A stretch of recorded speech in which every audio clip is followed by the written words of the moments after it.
نحمده ونصلي على رسوله الكريم اما بعد فاعوذ بالله من الشيطان الرجيم بسم الله الرحمن الرحيم وإذا أخذنا ميثاق بني إسرائيل لا تعبدون إلا الله وبالوالدين إحسانا وذي القربى واليتامى صدق اللہ العظیم۔ اللہ تعالیٰ نے اس انسان کو اس کائنات میں بھیجا ہے اور یہ انسان اللہ تعالیٰ کا خلیفہ ہے۔ انی جاعل فی الارض خلیفہ، اور اللہ نے اپنے انبیاء اکرام علیہ الصلاۃ والسلام کے ذریعے سے اس انسان کی تربیت اور رہنمائی کی ہے، اور خصوصاً علی خصوص حضور پاک علیہ الصلاۃ والسلام کو نمونہ اخلاق بنا کر اس کائنات میں مبعوث فرمایا۔ لقد کان لکم فی رسول اللہ اسوۃ حسنہ۔ اللہ تعالیٰ نے اس انسان کو اس کائنات میں بھیجا ہے تو ایک نظام بھی دیا ہے، اور جس نظام کے اندر ہر انسان کی ایک اہمیت ہے، ہر انسان کی ایک قدر و منزلت ہے۔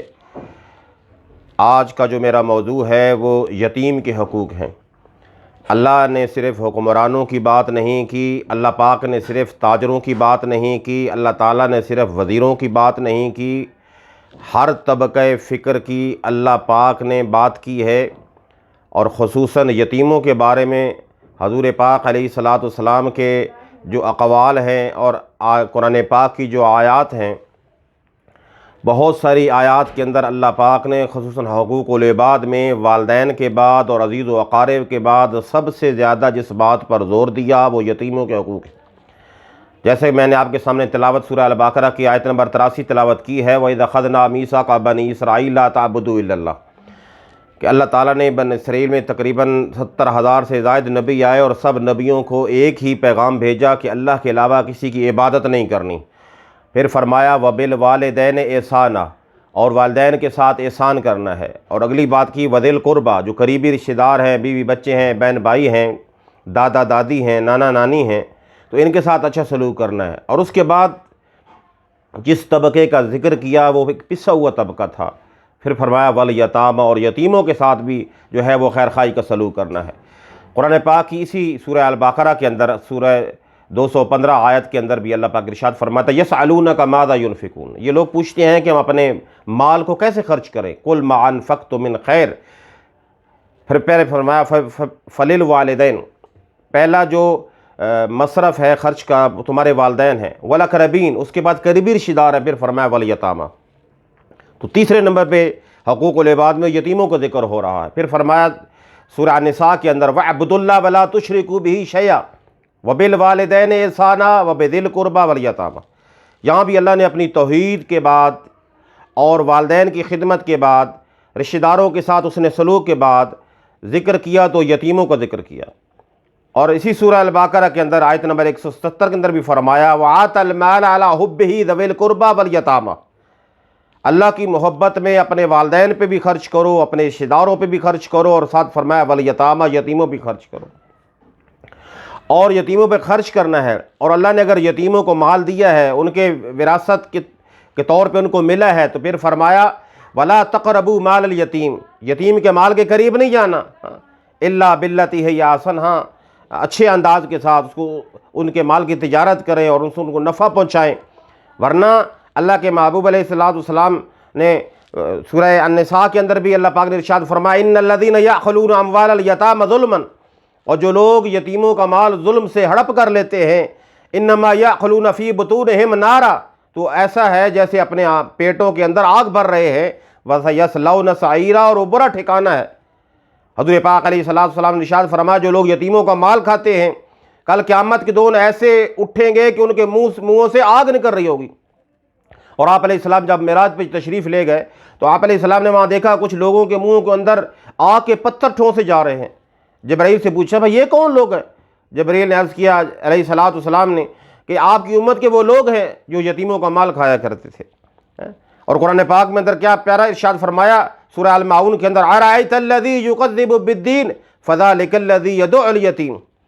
کیسے بدبخت لوگ ہیں، کیسے دیندار لوگ ہیں جو یتیموں کو دھکے دیتے ہیں، وَلَا يُحِضُّ عَلَىٰ طَعَامِ الْمِسْكِينِ، اور مسکینوں کو کھانا نہیں کھلاتے۔ اور وہ پیاری اللہ کے محبوب علیہ سورہ والضحیٰ کے اندر اللہ پاک نے جو اپنے محبوب کی تعریف کی اور جو محبوب کا جو ہے اخلاق بیان کیے۔ وہاں یہ بھی کہا اے میرے محبوب پیغمبر علم یجد کا یتیمن فآوا، اے میرے محبوب پیغمبر آپ بھی یتیم تھے، ہم نے آپ کو بلند کیا، اور فعم الیتیم فلا تقہر، اور تیرے پاس بھی اگر کوئی یتیم آ جائے اس کو کبھی مت جھڑکنا، اس کو کبھی اللہ نے پوری کائنات میں جی آدم علیہ السلام سے لے کے قیامت تک آنے والے شخص تک اور اپنے محبوب کا انتخاب کیا تو وہ بھی یتیم، وہ یتیموں کا بھی سردار ہے اور تمام نبیوں کا سردار ہے۔ اور اللہ پاک فرماتے ہیں وَيَسْأَلُونَكَ عَنِ الْيَتَامَى، آپ کی امت پوچھتی ہے کہ یتیموں کے ساتھ کیسا سلوک کیا جائے، فرمایا قُلْ إِصْلَاحٌ لَهُمْ خیر، ان کی اصلاح کریں، ان کی تعلیم، جیسے اپنے بچوں کی تعلیم اور تربیت کا خیال رکھتے ہیں ایسے یتیموں کا بھی خیال کریں۔ فرمایا کہ اللہ کے محبوب علیہ السلام نے فرمایا جو یتیم کے سر پر شفقت سے ہاتھ پھیرے گا اس کے ہاتھ کے نیچے جتنے بال آئیں گے اتنی نیکیاں ملیں گی، اتنے گناہ اس کے معاف ہوں گے اور اتنے ہی درجات بلند ہوں گے۔ اور اللہ کے محبوب علیہ السلام نے فرمایا احب بیوتکم الی بیت فیہ یتیم مکرم، اللہ پاک کو وہ گھر بڑا محبوب ہے جس میں یتیموں کے ساتھ جو ہے وہ اچھا سلوک کیا جاتا ہے۔ پھر فرمایا شر بیت فی المسلمین، اور مسلمانوں کا برا گھر وہ ہے جس میں کسی یتیم کو تکلیف دی جاتی ہے۔ اور قرآن پاک میں بھی اس کی آیت کا جو اندازہ ہوتا ہے کلا بل لا تکرمون الیتیم، کیسے لوگ ہیں یہ جن کے ہاں یتیموں کے ساتھ احترام نہیں کیا جاتا۔ اور حضرت موسیٰ علیہ السلام اور حضرت خضر علیہ السلام کا واقعہ بھی ہے، جب حضرت موسیٰ علیہ السلام خضر علیہ السلام کے پاس گئے اور ایک لمبا واقعہ ہے جس میں ایک یتیم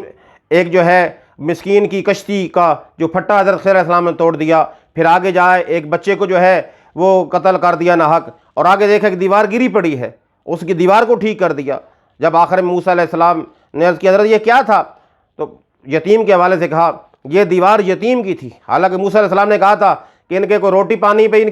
کے ساتھ کچھ طے کر لیتے ہیں کہ ہم آپ کی دیوار ٹھیک کرتے ہیں، آپ ہمارا جو ہے وہ کھانے کا بندوبست کریں، بھوکے ہیں، بڑے مسافر ہیں۔ تو لیکن کیونکہ یتیم کی دیوار تھی حضرت خضر علیہ السلام نے بلا معاوضہ وہ دیوار درست کر دی ہے۔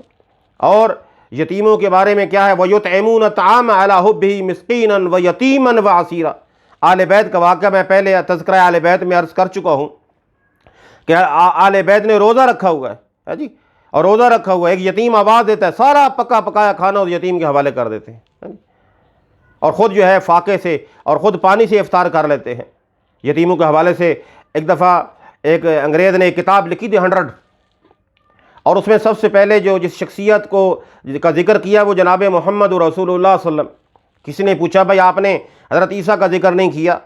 مریم علیہ السلام کا ذکر نہیں کیا، سب سے پہلے مسلمانوں کے نبی کا ذکر کیا۔ فرمایا میں نے ان کی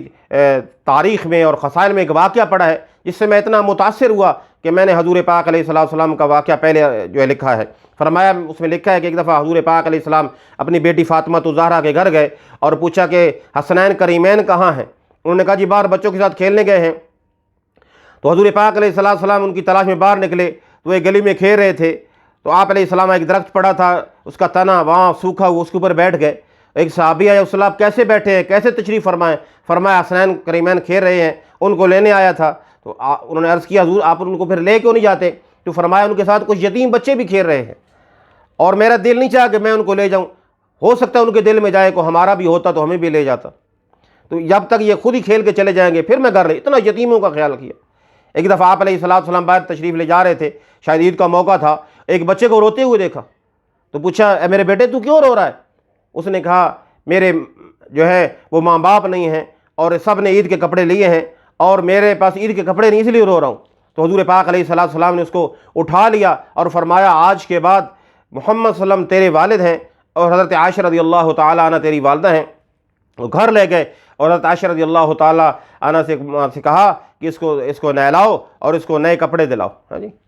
تو یتیم کا خیال کرنا یہ اللہ پاک کا بھی حکم ہے، حضور پاک علیہ السلام کا طریقہ بھی ہے۔ اور حضرت ابن عمر رضی اللہ تعالیٰ عنہ کبیرہ گناہ جب گنواتے ہیں تو بڑے بڑے گناہ، شرک کرنا، قتل کرنا، جہاد سے بھاگنا، حرام کو حلال کرنا، حلال کو حرام کرنا، اور زنا کی تہمت لگانا، سود کھانا، والدین کی نافرمانی کرنا، جادو کرنا، اور اس میں فرمایا یتیم کا مال کھانا بھی ہے۔ اور حضرت ابن عباس رضی اللہ تعالیٰ عنہ کہتے ہیں کہ کچھ گناہ ایسے ہیں کبیرہ بھی ہیں اور توبہ سے بھی معاف نہیں ہوتے، اور ان میں وہ گناہ کیا ہے؟ یتیم کا مال کھانا۔ جب تک اس یتیم کا مال کھایا ہے جب تک وہ معاف نہیں کرے گا اللہ تعالیٰ بھی معاف نہیں کرے گا۔ تو اللہ تعالیٰ ہمیں بھی یتیموں کا خیال رکھنے کی، ان کی خدمت کرنے کی توفیق نصیب فرمائے۔ اللہ کے محبوب علیہ السلام نے فرمایا بہترین مصرف تمہارے مال کا یہ ہے کہ بیواؤں پہ خرچ کرو اور یتیموں پہ خرچ کرو۔ اللہ ہمیں بھی توفیق نصیب فرمائے۔ وآخر دعوانا الحمدللہ رب العالمین۔